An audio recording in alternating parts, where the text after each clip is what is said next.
May bagyo sa Philippine Area of Responsibility. Naglandfall ito kanina sa Davao Oriental.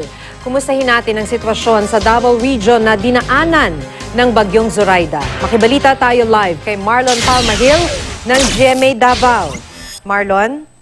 Maki, nag-iwan ng maraming pinsala sa iba't ibang lugar sa Davao Region ang bagyong Zoraida matapos maglandfall kaninang umaga. Magdamag na umulan sa lungsod ng Davao dahil sa bagyong Zoraida. Kaya agad na nagsuspindi ng klase sa lahat ng antas ng paaralan.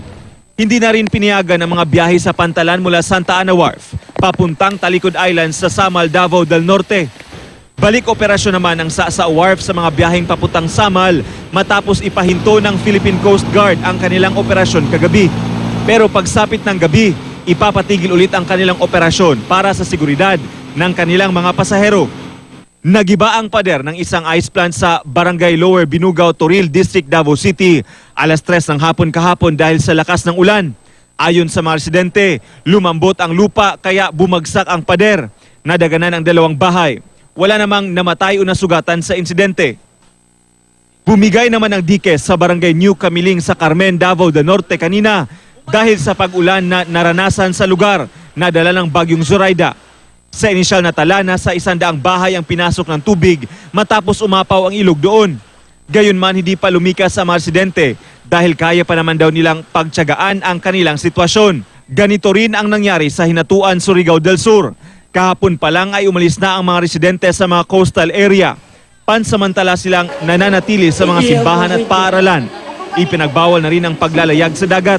Ayon sa PDRRMC, mahigit 1,000 pamilya na ang mga nagsilikas. Nagtayo na ng command post sa Municipal Hall para umalalay sa mga residente. Suspendido na rin ang mga pasok sa nasabing probinsya. Maki, bangabat umaraw na ngayon dito sa Rion ay nakalerto pa rin ang otoridad para sa pagmamonitor sa posibleng flash flood o landslide. Sa record ng Office of Civil Defense 11, nasa 143 families na ang isinailalim sa preemptive evacuation sa buong rehiyon.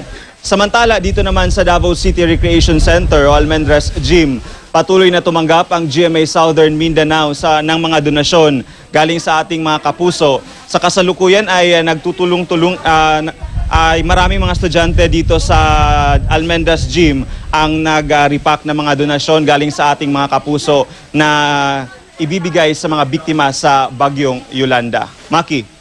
Maraming salamat, Marlon Palmahil.